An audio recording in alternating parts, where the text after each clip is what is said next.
Disdikpora Provinsi Bali kini memiliki tim pengawas PPDB 2024. Tim beranggotakan unsur Ombudsman, Inspektorat, Dinsos, PMP, Dukcapil, MKKS, hingga pers dan NGO pemerhati keluarga miskin dan disabilitas.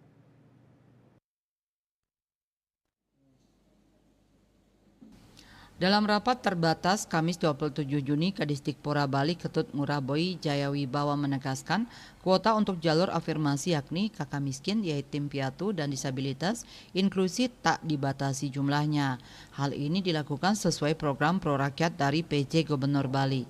Namun demikian administrasi keabsahan kartu kakak, keterangan ayah ibu sudah meninggal dan direvisi ke lapangan oleh tim pengawas, terutama pada dokumen yang diragukan kebenarannya. Sebab menurut Boy, dengan kemajuan digitalisasi saat ini, dokumen pun banyak yang asli tapi palsu alias aspal.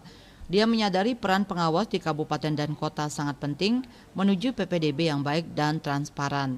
Makanya diperlukan kerjasama lintas sektoral. Soal sertifikat tak dipakai, dia menjelaskan acuannya Kemendikbud bahwa prestasi yang diakui PPDB paling singkat 6 bulan sejak PPDB dibuka. Prestasi tahun 2022-2023 tetap bisa dipakai.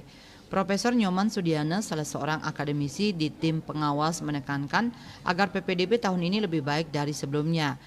Yang paling rawan, kata dia, di jalur zonasi dan prestasi termasuk manipulasi perpindahan. Boy Jayawibawa mengatakan PPDB 2024 tingkat SMA-SMK dibagi menjadi 3 klaster atau jalur. Klaster pertama, anak miskin ekstrim, disabilitas, dan yatim piatu wajib untuk diterima di SMA-SMK negeri di seluruh Bali. Klaster kedua berdasarkan zonasi, tetapi pada klaster ini diutamakan adalah siswa miskin, dan klaster ketiga yaitu jalur prestasi. Dikatakan ada sebanyak 64.280 siswa SMP seluruh Bali yang lulus pada tahun ini dan bersiap untuk melakukan pendaftaran PPDB tingkat SMA-SMK di Bali, di mana jalur PPDB Bali 2024 yang pertama dibuka pendaftarannya adalah jalur afirmasi dan inklusi. Siswa lulusan SMP sederajat dapat melakukan pendaftaran jalur ini hingga 29 Juni 2024. Swecco Bali TV.